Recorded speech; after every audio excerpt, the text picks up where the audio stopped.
Now then, I will begin with a simple explanation of the class trial. As you all know, you all must discuss with each other to try and figure out who killed poor Mugman. Such a sorry lot.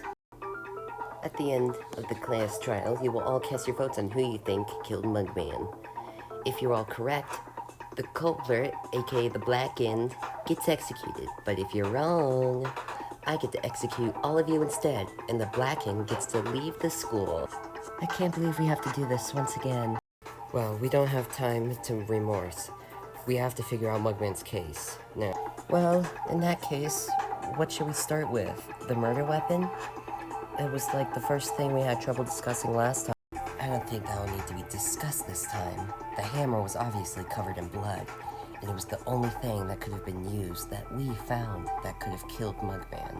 Well, we just started and we already cleared up the murder weapon. It was indeed the hammer. But now what? How about we start off with who last seen Mugman? The murder obviously took place in such a short time, close to when we found the body. Might be able to clear things up. Looks like we're already starting things off. I remember how to do this. Let's do it.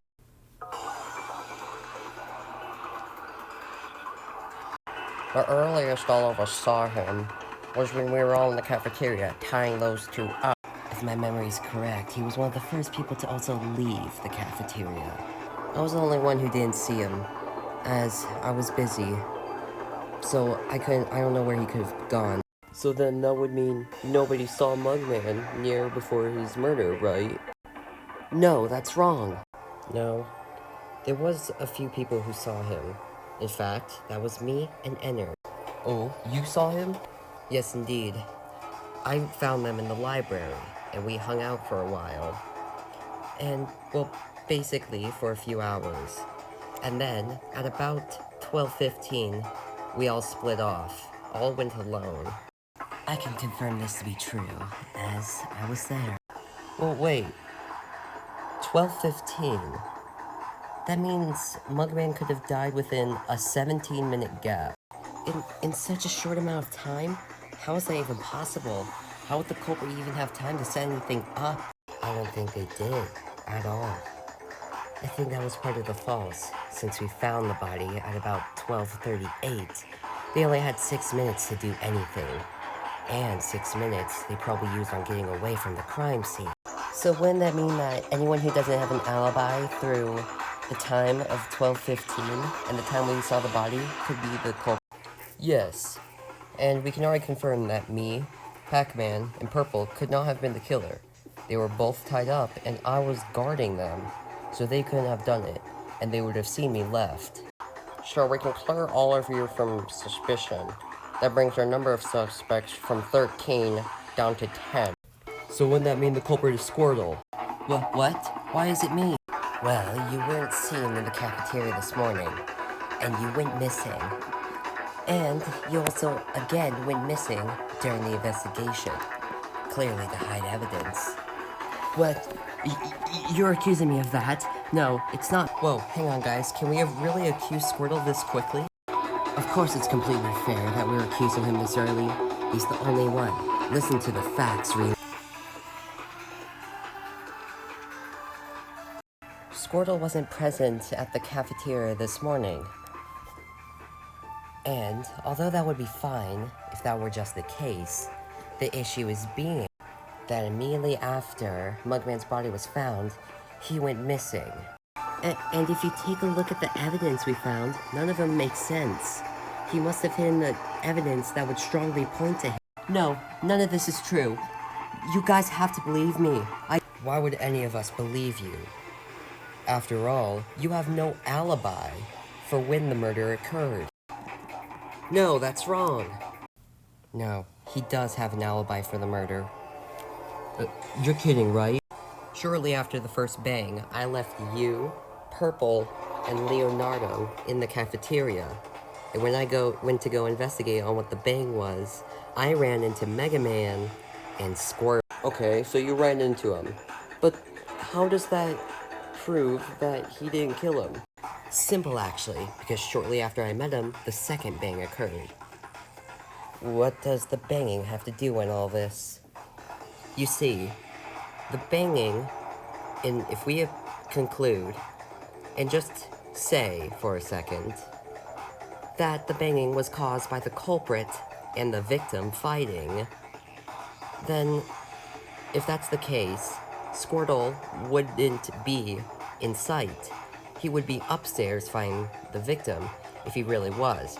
But since I saw him along with Mega Man, there's no way he could have killed him. Thank you, Rilu. I do guess that kind of makes sense. Alright, then I guess it wasn't Squirtle. But that does raise a few questions. Why did he leave? I've told you many a times, I can't say. I don't think that's something we should worry about right now, about whatever's bothering him. I think right now, we should notice that we've already removed 3 more suspects. Rilu, Mega Man, and Squirtle. So that leaves 7 of us up for debate. If it's okay, because we're talking about the banging noise, can we just, I don't know, think about it for a bit? I couldn't agree more. That's something we should discuss. Well, if we're talking about the bangs, it must have been caused by something loud, something hard enough to make such a loud impact. What about those books that were falling over near the shelf? I mean, they were falling over. If a loud impact was hit on the bookshelf, it would cause all the books to fall. But if it was just the sound of the bookshelf being hit, that would only result in 1 bang. That's true, but that's not to say that it was the only sound that could have been made. Something, along with that, maybe... Bow down. No, the bookshelf could not have been what made the bang. It must have been Mugman's body that made all those sounds. Mugman's body? What the heck are you talking about, Princess? You don't understand? Fine, I guess I will have to discuss. If we take the sounds of the bangs, and we remember Mugman's body, his body must, when his body fell down, it hit the ground, making a loud sound. No, if that was really caused, we would have heard fragile breaking of his head. That would be true, if it weren't for the fact that Mugman had already lost his head by smashing it with the hammer. Which means the second sound was caused by his head shattering.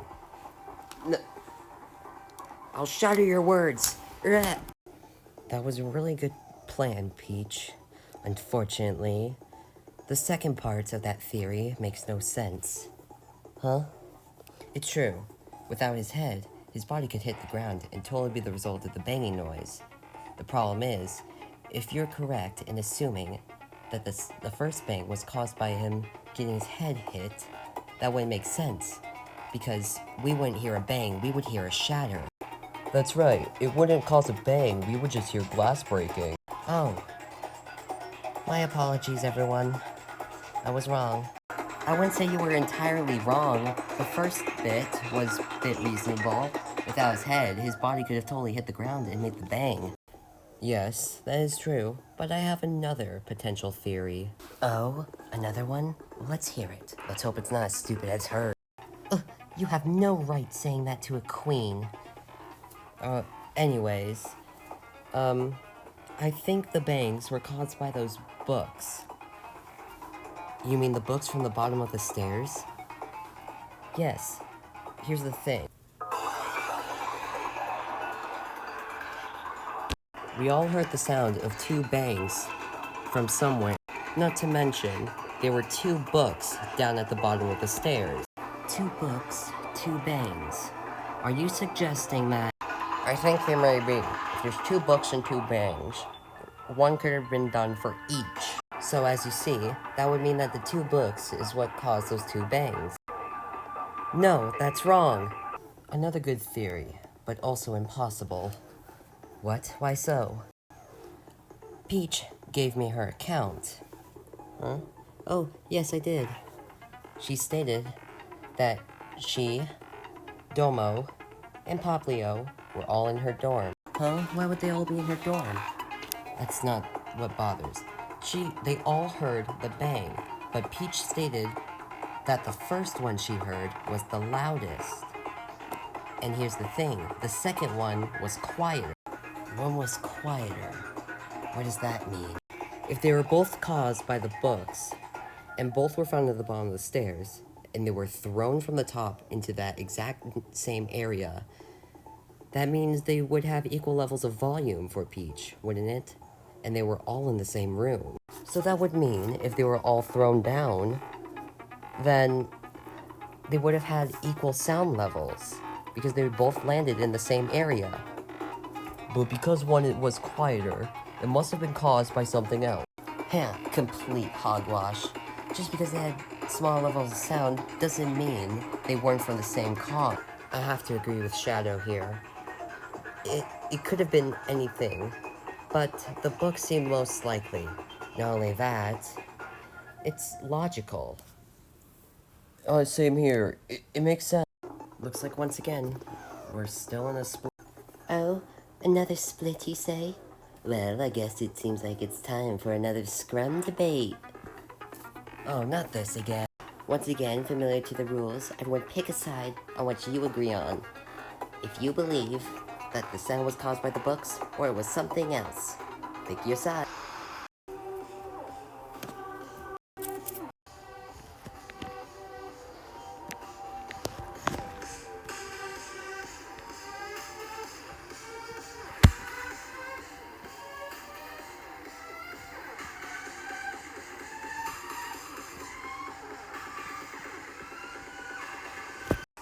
There were 2 books and 2 bangs. It's not just a coincidence, it's fact.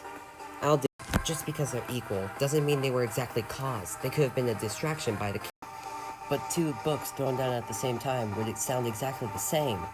Pete. No, because I heard it quieter the second time.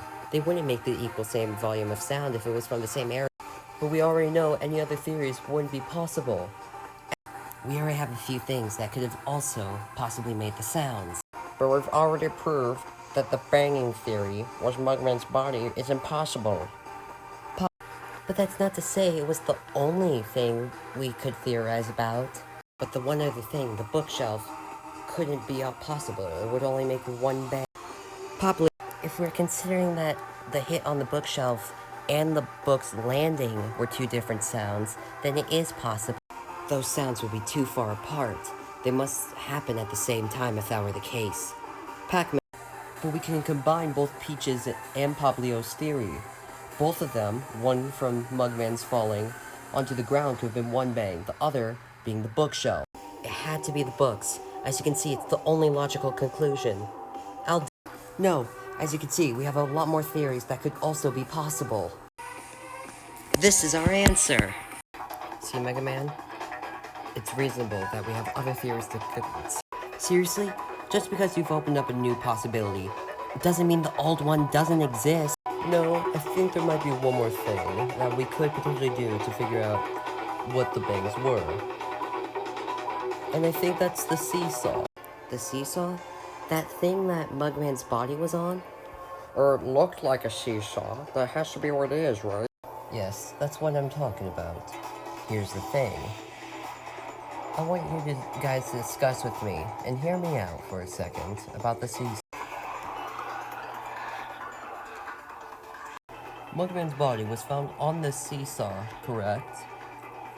Now, which way was the seesaw facing? If we're gonna play this game, it would be facing the library, wouldn't it? Exactly. Now, what was the other theory Pablio suggested about the bookcase? That one of the loud bangs could have been caused because something hit the bookcase. Wait, you're not trying to say something was launched into the bookcase? Something was launched into the bookcase. Like something or somebody. Also, what the heck gave you the idea in the first place? Raylo, there was a certain item that we found that was facing the exact same location of the seesaw in the library. You know what it is, right? I agree with that. I think I might know what item you're talking about. Are you talking about that bloody cloth that was in the middle of both rooms? Yes, exactly. If you took a look, the seesaw, or the cloth, was in perfect line with the cloth and still leading to the library. Alright, just because the two are aligned doesn't mean that's entirely the case though. Well, I'm not entirely done with my theory yet, so if you may, let me continue. Alright, go ahead, we won't stop you. By following the angle of the way the seesaw was created and the cloth, both of them would be directly in line with each other, both the library, the seesaw, and the cloth. So it's similar to a point A, point B, point C system, right? An interesting system for us to figure this out with. But also, if we kept going in line, it would lead straight to the bookshelf. And if we assume that one bang was already used, be it by launching something of Mugman's body, hitting one side of the seesaw, launching something in the other direction, where would it hit?